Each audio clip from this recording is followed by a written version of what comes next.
kembali lagi di Smart Business Coaching dan masih bersama dengan Coach Ihsan dan juga Mbak Ica selaku Vice CEO dari Mo Business ya. Dan topik kita sore hari ini listener, bagaimana berhasil mencapai goal bisnis Anda melalui coaching gitu ya Coach ya. Tadi Coach Ihsan sudah sampaikan setiap orang ada yang punya blind sendiri ya, titik butanya. Nah, itu sebabnya butuh orang lain untuk membantu ya Coach ya. Tapi Mbak Ica sendiri nih di Mo Business melihatnya, kalau kita ngomongin coaching dari perspektif Mbak Ica, apa sih sebenarnya coaching? Oke, itu pertanyaan paling banyak sih Mbak yang diterima di DM maupun ke seminar-seminar. Jadi kalau menurut kita di Mo itu, coaching itu adalah metodologi yang bisa membawa kita, yang bisa membawa Anda semua smart listener itu dari present state-nya kita ke future state-nya kita didampingi oleh coach. Gitu. Jadi ibarat atlet, ibarat tim olahraga, kita kan taunya mereka di ring itu atau di pertandingan itu hebat gitu kan, mereka keren lah gitu kan. Tapi nggak tahu di baliknya itu mereka berproses, mereka didampingi oleh pelatih gitu untuk bisa seperti sekarang. Dalam proses pertandingan itu pelatihnya ini adalah coach di Mo Business itu ya, ya. Oke. Ketika melakukan proses coaching, apa sih yang dilakukan bersama dengan klien biasanya? Biasanya kalau kita kalau di coaching itu kita berikan coach itu memberikan metodologi, di mana dengan metodologi ini klien maupun coaching ya itu bisa menemukan potensi yang terpendam di dalam diri mereka, jadi unlocking their potential gitu, untuk bisa memaksimalkan performance mereka gitu, dan untuk melihat hambatan-hambatan yang selama ini jadi jadi belenggu untuk mereka naik maju lebih cepat. Ada proses konseling gitu ya Coach ya, dengan pertanyaan-pertanyaan deep gitu ya. Coach kita sering nanya apa sih goalnya, apa sih dreamnya gitu ya. Ini sangat dasar ya Coach ya. Memang yang dilakukan dalam praktek coaching itu lebih tepatnya assessment ya, seperti mirip konseling tapi fokusnya kita ke depan. Jadi dari yang kayak Mbak Ica tadi bilang, Ica mau membawa coaching seseorang ya profesional, mau dia profesional di kantoran atau mungkin business owner dari present state ke future state. Nah, mereka sangat-sangat bisa terbantu dengan coaching. Jadi yang kita lakukan ya, orang-orang yang perlu dan yang sadar ya Coach ya. Nah, bagaimana kalau nggak sadar nih perlunya coaching gitu ya? Seringan kan begitu ya Mbak, ya kita bisa mah nanti belajar jalan itu. Memang kalau yang nggak sadar, memang ia belum ingin memenangkan pertandingan. Apa yang dia ingin menangkan? Misalnya kemampuan yang lebih baik, ya, bisnis yang performanya lebih baik, karyawan yang lebih oke, gitu, omset yang lebih oke, atau misalnya bagaimana bisa membuat bisnis ini bertahan dan bisa punya inovasi mungkin di tengah new normal ini. Nah, itu kan ada tantangan-tantangan yang benar-benar mungkin ia bisa lakukan, gitu ya. Tapi pola-pola lama itu nggak berhasil membawa dia mencapai apa yang diinginkan sebenarnya. Nah, itu kesadaran itu bisa muncul dari situ. Ada nggak ya pola-pola baru? Siapa yang bisa membantu gitu? Kalau misalnya orang lain ya atau media yang kita bisa akses, apakah benar-benar menjawab personal value-nya ya, kebutuhan yang sangat personal gitu. Nah, karena coaching itu kan tailor made ya. Jadi program itu dirancang ya setelah kita diagnosa kebutuhan dan hambatan-hambatannya si klien gitu, sehingga benar-benar menyesuaikan.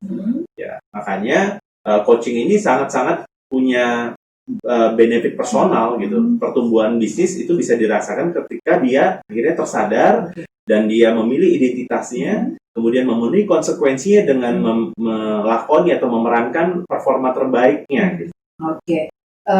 Itu sebabnya kita selalu katakan bahwa setiap pebisnis itu nggak mungkin pernah bisa jalan sendiri ya, nyaris nggak mungkin bisa jalan sendiri ya. Benar ya Mbak Ica ya. Dia memang butuh orang lain yang menjadi sosok partner atau bahkan mentor ya Mbak Ica ya. Coach dalam hal ini coaching. Nah, mungkin ini ke Mbak Ica nih. Ini kan kita sudah melakukan banyak coaching gitu ya, bersama coaching ya. Coaching. Seperti apa sih klien-klien yang sudah kita coaching Mbak Ica sejauh ini? Jadi di kita itu ada yang masih di level starting, Yes. ada yang running juga. Jadi kalau di starting itu mereka masih ya dari sharing, Ah, mentoring gitu kan. Mbak. Kalau di fase running mereka udah lebih apa ya? Mereka udah kuat motivasinya, udah nggak perlu dimotivasi yang seperti yang masih di mentoring itu. Jadi yang mereka yang di fase running ini ada yang sudah bisa mencapai target-targetnya, ada yang sudah bisa mendapatkan apa yang belum mereka dapatkan sebelumnya. Memang di fase running ini sudah keseriusan ya, sudah sangat serius untuk bisa tumbuh nih bisnisnya. Bukan hanya memunculkan motivasi aja, motivasi udah dari dalam gitu. Sehingga willpower-nya itu nggak habis-habisnya. Jadi coaching itu udah, kalau kita bilang seorang coachee yang coachable, ya mudah dan sangat bisa di coaching adalah orang-orang yang sudah sadar tadi. Ketika dia sadar untuk memenangkan suatu pertandingan, hambatan-hambatan yang ia rasakan, nah dia ingin hancurkan ya belief system yang menghambat. Nah, disitulah dia sangat bisa menjalankan sebuah bisnis ya. Jadi identitasnya juga dia bisa lakoni dengan baik gitu. Nah, tapi masih di level running itu. Nah, karena seorang pemilik bisnis adalah orang-orang yang membangun sistem dan people. Nah, kalau di level running biasanya mereka masih menjadi supervisor, manager, merangkap owner, ya merangkap CEO gitu ya, benar-benar chief everything officer. Namun memang identitas ini harus bisa berjalan selaras gitu.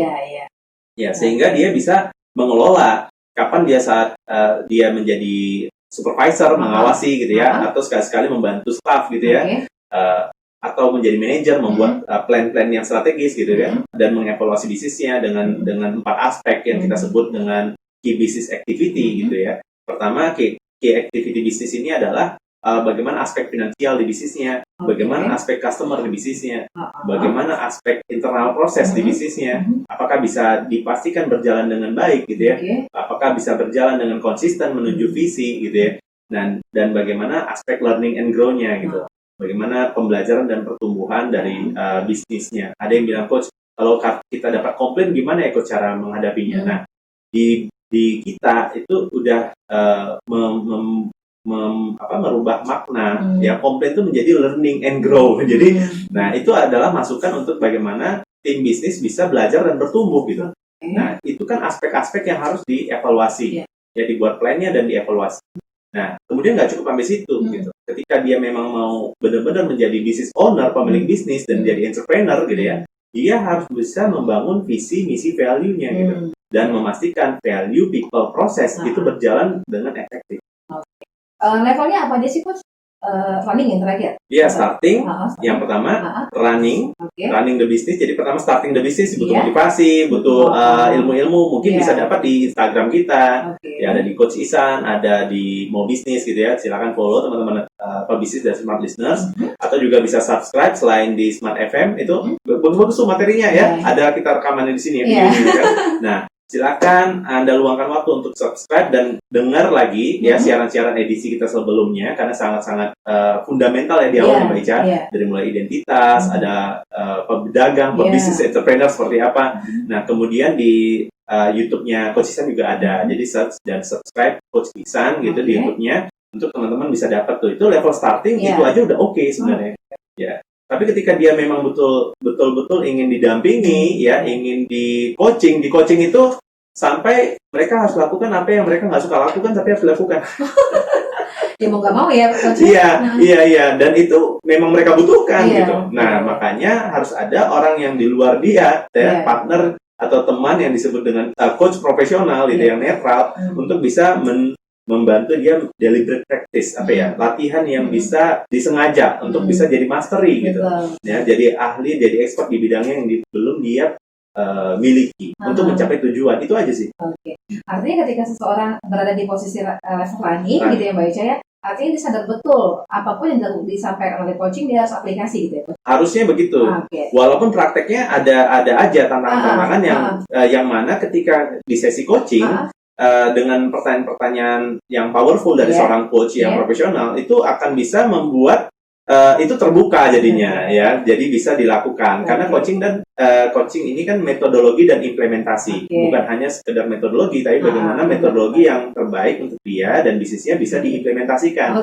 Makanya kita ada pendekatan grow, goalsnya apa nih kamu menjalankan bisnis, ya kan? Coach, goal saya di aspek omsetnya ini, pelanggan ini, internal proses ini yang running nih udah paham bener nih, ya kan? Kemudian learning and grow-nya ini, kita mau belajar ini. Oke, realitinya apa sekarang ini? Oke, coach, kita punya tim, tapi kelemahannya tim belum oke. Terus opportunity kita ada sih, ada pelanggan yang butuh kita, ya, untuk dia bisa berpartner sama kita nih, ya kan? Tapi ya itu ancamannya bisa jadi ini jadi pesaing ini, coach, gimana ya caranya kan gitu ya? Nah, baru mitra, tapi akhirnya bubar gitu kan? Itu kan benar-benar kita bisa upayakan apa sih pencegahan terbaiknya gitu, ya kan?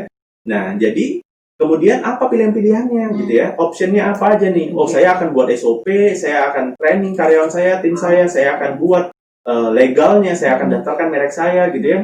Nah, sehingga tidak menjadi perpecahan gitu ya sama mitranya gitu ya. Kemudian apalagi Pak yang misalnya nih Bapak nih misalnya nih coachingnya nih. Apalagi Pak yang ini pertanyaan seorang coach. Apalagi Pak yang itu bisa jadi tidak mungkin dilakukan, tapi kalau dilakukan akan bisa membuat goals Bapak berhasil. Mikir dia. Nah, di sini perasaan yang nggak terbayangkan ya bagi seorang coach yang di coaching itu sangat-sangat luar biasa. Makanya kita ada di Instagramnya Coach Ihsan, beberapa klien yang mau share itu mereka share apa yang mereka rasakan, pembelajaran mereka rasakan dalam coaching itu mereka share.